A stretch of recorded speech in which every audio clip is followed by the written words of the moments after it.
사도신경으로 우리의 신앙을 고백하겠습니다. 나는 전능하신 아버지 하나님 천지 창조주를 믿습니다. 나는 그의 유일하신 아들 우리 주 예수 그리스도를 믿습니다.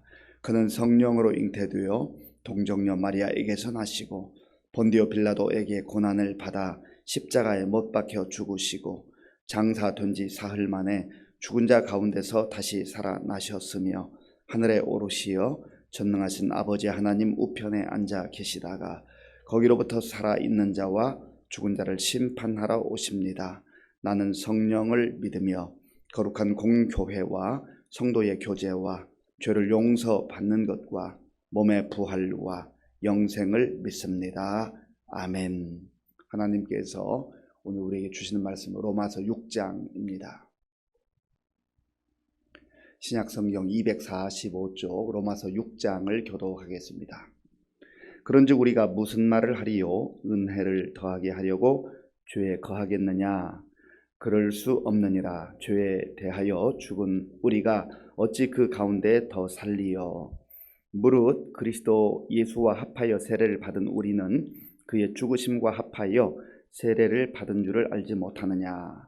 그러므로 우리가 그의 죽으심과 합하여 세례를 받음으로 그와 함께 장사되었나니 이는 아버지의 영광으로 말미암아 그리스도를 죽은 자 가운데서 살리심과 같이 우리로 또한 새 생명 가운데서 행하게 하려 함이라.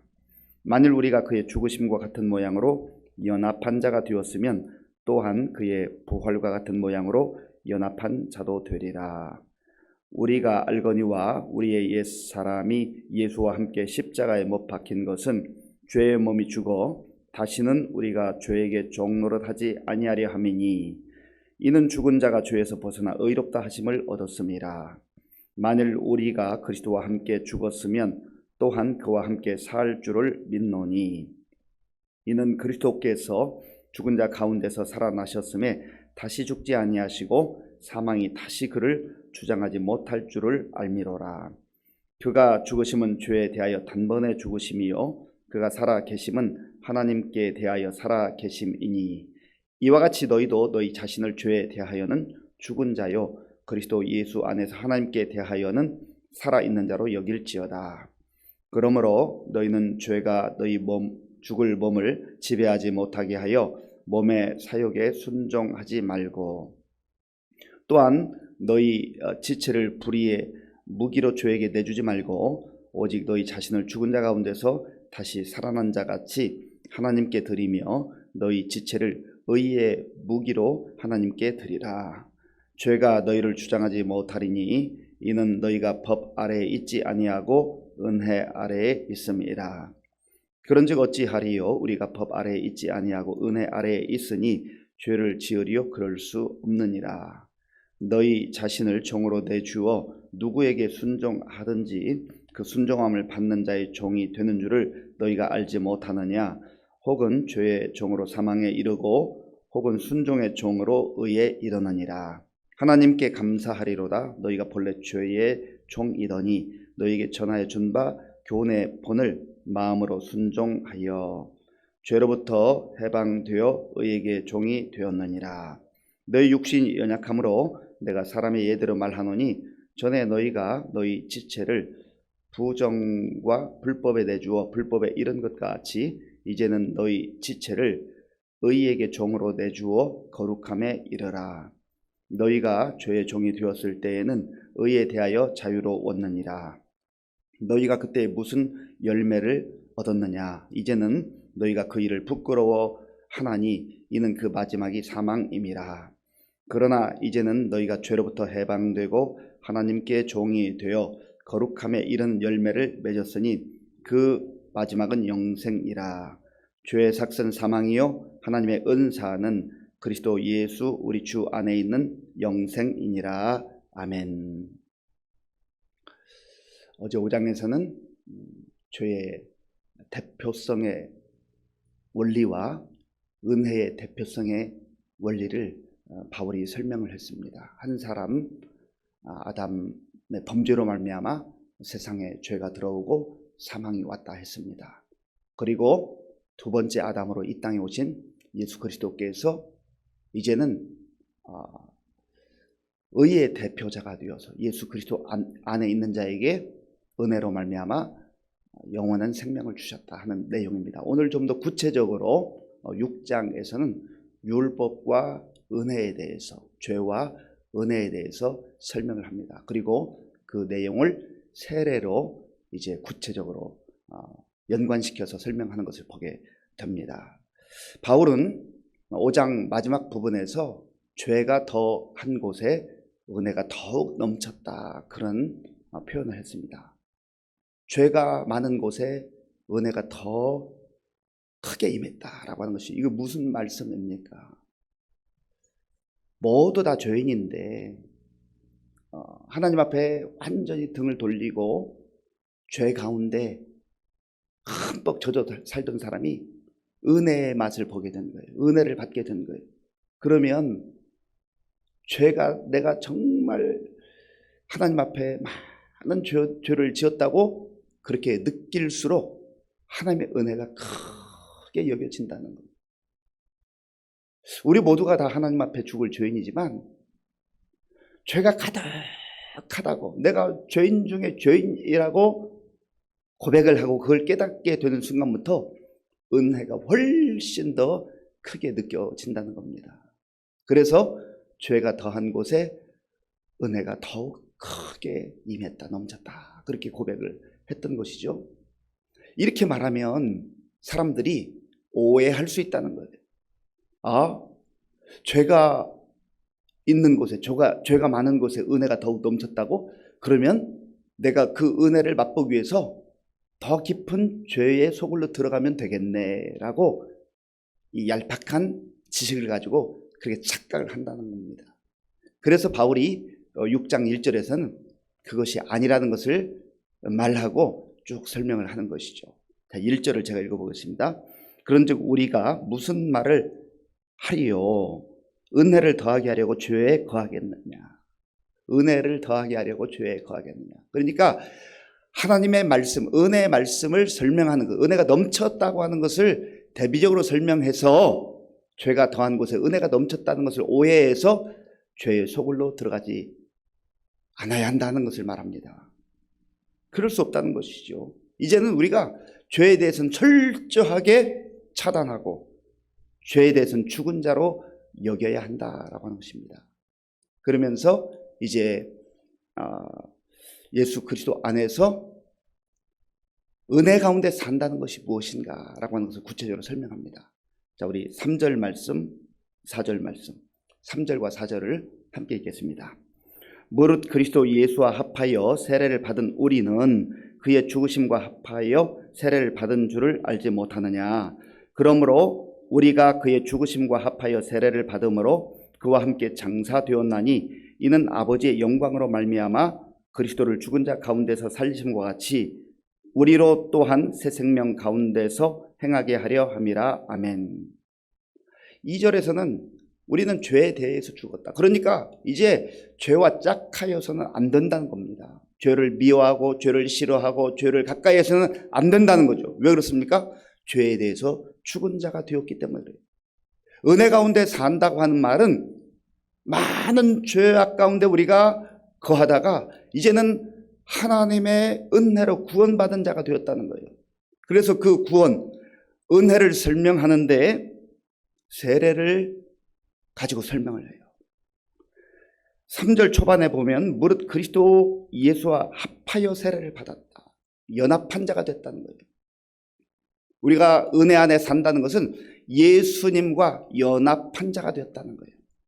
죄 때문에 하나님과 인간이 단절됐어요. 이것이 죽음의 죽음. 그러니까 우리가 육체적으로 호흡을 하고 내가 살아있는데 왜 죽었다고 하는 거야 라고 말할지 모르지만 영적으로 보면 은혜 밖에 있으면, 예수를 믿지 않으면 영적으로는 여전히 죽어 있는 상태라는 겁니다. 하나님의 은혜 밖에 있기 때문에, 하나님과 단절되어 있기 때문에, 하나님과 우리 사이를 단절시키는 것이 바로 죄라고 하는 거예요. 그래서 예수 그리스도의 십자가의 은혜를 통해서 예수님과 연결되는 거예요. 연결될 때, 막혔던 것이 무너지고 뚫어질 때, 죄의 담이 무너질 때 우리가 그때부터 생명을 공급받게 되고 영적으로 살아나기 시작한다는 거예요. 이것이 바로 예수 그리스도와 연합했다라고 하는 의미입니다. 포도나무에 그 가지가 붙어 있어야 된다. 포도나무이신 예수님께 가지가 붙어 있어야 된다. 이게 떨어져 있으면 공급을 받지 못하잖아요. 그럼 죽어 있는 것이죠. 바로 그걸 말하는 거예요. 그리고 세례와 연결시켜서 설명하는데 그리스도 예수와 연합하여 세례를 받았으니 우리는 죽은 자가 되었다. 우리가 여기서 세례의 의미를 좀 살펴볼 필요가 있습니다. 우리 한국에서는 특별히 장로교나 또 다른 많은 교회 교단들에서 물을 흩뿌려서 이렇게 머리에 물을 흩뿌려서 하는 세례를 줍니다. 그 이유는 물이 충분하지 못했기 때문에 또 그런 여건이 되지 않았기 때문에 그런 세례를 베풀어요. 그런데 예수님께서도 세례 요한으로부터 요단강에서 세례를 받으셨잖아요. 그런 것처럼 이 세례는 더 시각적으로 볼 때 또 그 의미적으로 볼 때 여건만 되면 침례교에서 말하는 것처럼 물속에 완전히 잠기는 세례를 받을 수 있으면 그 의미가 좀 더 깊이 다가올 수 있어요. 그렇다 해서 흩뿌리는 세례, 물을 머리에 잠깐 뿌리는 그 세례는 약한 것이고 꼭 물속에 들어가야만 효과가 있는 것, 그건 아니에요. 사실은 그 의미와 신앙 고백이 훨씬 더 중요한 것이죠. 그런데 어쨌든 물속에 완전히 잠긴다고 하는 의미는 크게 두 가지 의미가 있습니다. 하나는 내가 더러운 것을 씻는다. 세수한다 하잖아요. 더러운 거 씻는 거예요. 씻는 거. 세례 받는 것은 우리의 죄를 씻는다라는 의미가 있습니다. 우리 몸은 더러워진 물로 씻게 되는데 우리 더러워진 영혼, 죄로 완전히 오염된 그 영혼은 무엇로 씻어요? 세상에 그 무엇으로도 씻을 수 없어요. 그러니까 사람들은 수양을 하고 선행을 하고 구제를 하고 명상을 하고 뭐 그렇게 하면 이 죄가 좀 감해질 줄로 생각해요. 그건 자기 생각이죠. 우리 죄를 씻을 수 있는 것은 오직 그리스도의 보혈인 줄로 믿습니다. 그래서 예수님께서 십자가에서 달리신 거예요. 예수님의 보혈로만 이 죄를 씻을 수 있는 거예요.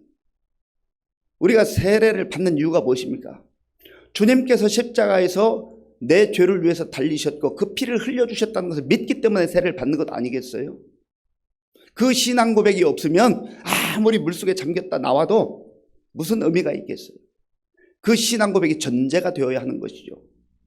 그리고 세례의 두 번째 의미, 물속에 완전히 잠긴다고 하는 것은 첫 번째로는 씻는다라는 의미고 두 번째로는 죽는다라는 의미, 죽는다. 나는 죄에 대해서 죽었다. 나는 죄에 대해서 죽었다 하는 의미죠. 깨끗하게 씻음 받고 내 죄는 이제는 죽는다라는 의미예요. 그래서 물속에서 계속 잠겨 있으면 정말 죽는 것이죠. 그래서 다시 나와야 하는 거예요. 나와야 되는 거예요. 다시 나온다는 의미는 무엇입니까?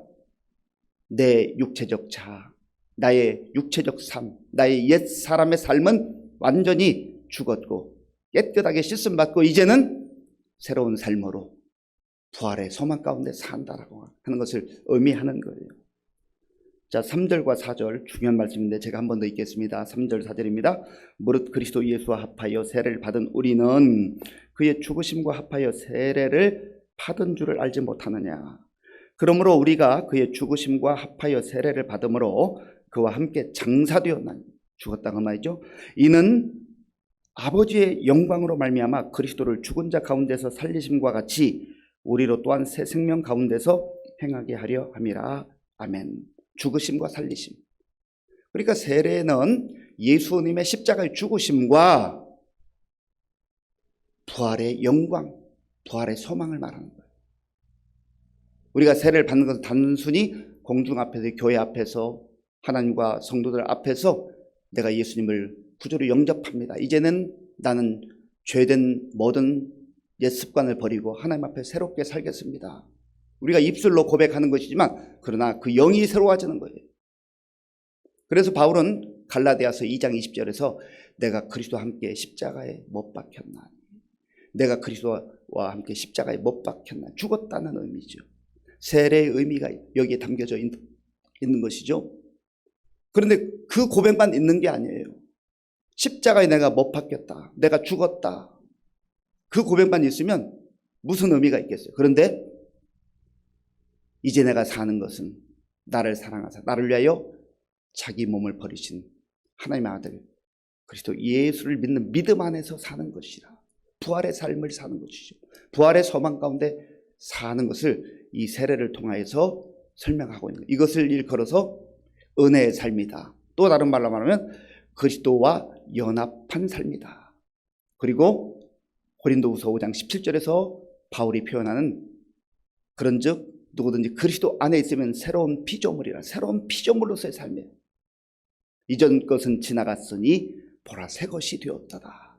이전 것은 이제 물속에 들어가서 잠겨서 죽는 것을 의미하고, 새로운 것, 새 것이 되었다는 것은 물속에서 나와서 예수님 안에서 은혜의 삶을 사는 것을 말하는 것이죠. 우리가 이 사실을 분명하게 믿는다면 이제는 더 이상 불의에, 죄에 끌려다녀서는 안 된다는 거예요. 죄의 무기로 사용되어서는 안 된다는 거죠. 이제는 의의 무기로 사용되어야 한다는 것입니다. 자, 본문 12절과 13절, 12절, 13절 우리 함께 읽겠습니다. 그러므로 너희는 죄가 너희 죽을 몸을 지배하지 못하게 하여 몸의 사욕에 순종하지 말고, 또한 너희 지체를 불의의 무기로 죄에게 내주지 말고 오직 너희 자신을 죽은 자 가운데서 다시 살아난 자 같이 하나님께 드리며 너희 지체를 의의 무기로 하나님께 드리라. 아멘. 세례는 받았는데 내가 예수는 믿는다고 하는데 새로운 삶을 살지 못하고 새로운 피조물로서의 삶을 살지 못하고 여전히 옛사람으로 살아간다. 그렇다고 한다면 그 가시적으로 받은 세례가 무슨 의미가 있겠느냐 하는 거예요. 정말로 하나님의 은혜를 경험하고 예수님을 내가 구주로 영접하고 예수님께서 나 때문에 십자가에서 죽으시고 나를 위하여 무덤의 권세를 깨뜨리시고 부활하신 것을 정말 믿는다고 한다면 그렇게 살아야 한다는 거죠. 옛 삶과는 완전히 단절된 삶, 이제는 새로운 삶을 살아야 한다는 것을, 이제는 죄의 무기로 쓰임받지 말고 불의의 무기로 쓰임받지 말고 의의 무기로 살아야 한다라는 것을 말하고 있는 거예요. 또한 죄의 종로로 타지 말고 육체의 종로로 타지 말고 욕망의 종로로 타지 말고 이제는 은혜의 삶을 사는 것이 진정한 세례받은 자의 삶이요, 십자가의 구원의 은혜와 구속의 은혜와 또 부활의 새로운 영광을 믿고 사는 사람의 삶이라 하는 것을 반복적으로 말씀하고 있어요. 16절 말씀, 16절 제가 읽겠습니다. 너희 자신을 종으로 내주어 누구에게 순종하든지 그 순종함을 받는 자의 종이 되는 줄을 너희가 알지 못하느냐? 혹은 죄의 종으로 사망에 이르고 혹은 순종의 종으로 의에 이르느니라. 아멘. 더 이상 죄의 종로로 하지 말아요. 마귀에 사로잡혀서 살지 말고 이제는 성령 안에서 새로운 삶, 새로운 피조물로서의 삶, 은혜 받은 자의 삶을 살아가야 한다는 것이죠. 이거는 굉장히 중요한 말씀입니다. 교회에 나와서 나의 삶이 달라지는 모습이 무엇입니까? 내 눈이 달라지는 거예요. 내 생각이 달라지는 거예요. 내 가치관이 달라지는 거예요. 인생의 목적이 완전히 달라지는 거예요. 내 속사람이 변하는 거예요. 그것이 진정으로 은혜 안에 있는 삶이요, 새로운 피조물의 삶이요, 예수 믿는 삶이라고 하는 것입니다.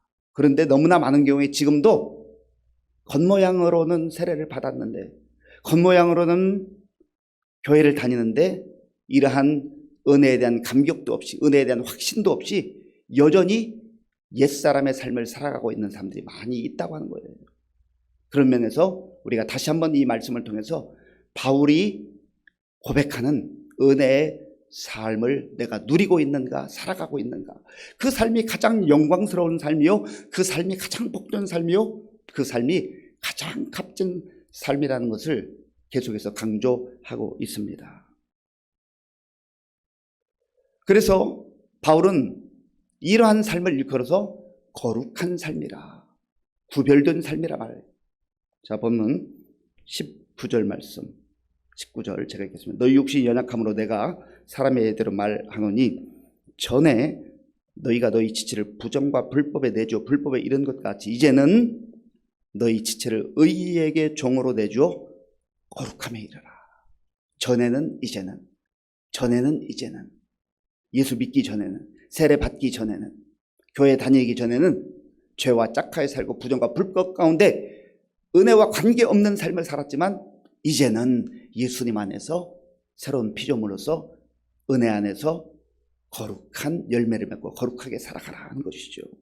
22절에서도 또 강조하고 있어요. 우리 22절과 23절 같이 읽겠습니다. 22절, 23절입니다.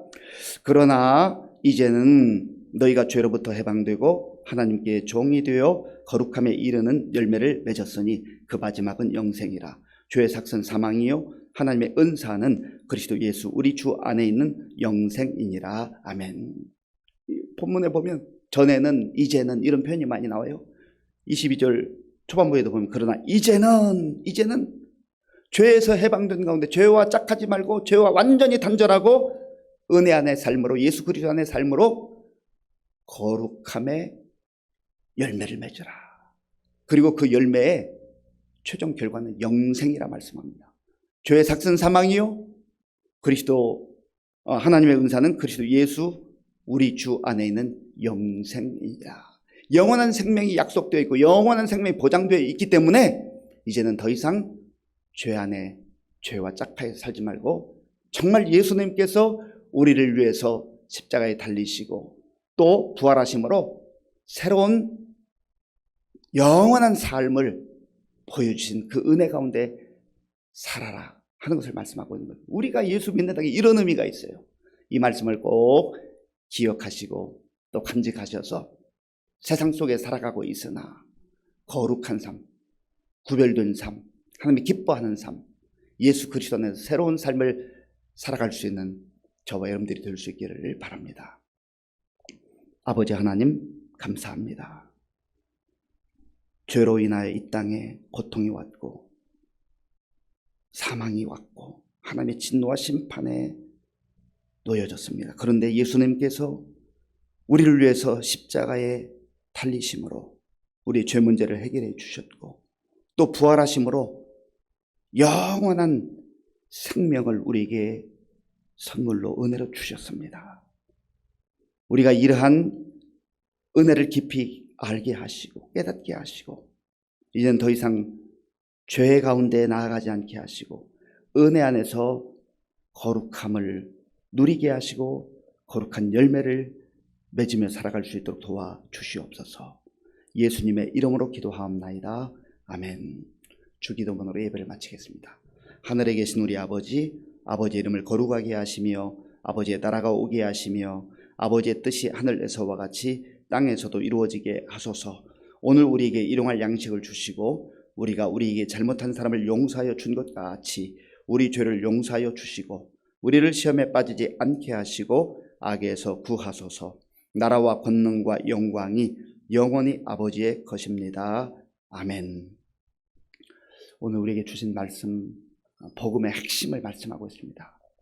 우리가 죄와 짝하고 세상 가운데 죄 가운데 허덕이면 안 돼요. 이제는 은혜 받은 자로서 구원받은 자로서 하나님의 자녀들로 새로운 피조물로 살아야 됩니다. 그 삶이 가장 복된 삶이고 영광스러운 삶이에요. 오늘 우리가 거룩한 삶을 살아갈 수 있도록 하나님 도와주옵소서. 기도하시고요. 나라와 민족을 위해서 또 지도자를 위해서 기도해 주시기 바랍니다. 우리 교회 많은 어르신들과 또 환우들을 위해서 기도해 주시기 바랍니다. 안타까운 소식이 있는데요. 우리 김용석 집사님 어제 공장에서 일하던 중에 프레스에 왼손이 눌려서 손가락을 다치고 어제 급하게 수술을 했습니다. 한 일주일 정도 병원에 입원해서 치료를 받아야 되는 상황인데요. 위해서 기도해 주시기 바랍니다. 우리 다음 세대와 또 선생님들 위해서 기도해 주시고 수험생들 그리고 군복무원 청년들 위해서 기도해 주시기 바랍니다. 지금도 하마스, 이스라엘, 또 우크라이나, 러시아 전쟁이 계속되는데 이 전쟁이 속히 맞춰질 수 있도록 기도해 주시고 또 날씨가 많이 추워졌는데 우리 어르신들 특별히 강건할 수 있도록 기도해 주시고 선교사님들 위해서 마음을 합하여 기도하겠습니다. 아버지 하나님 감사합니다.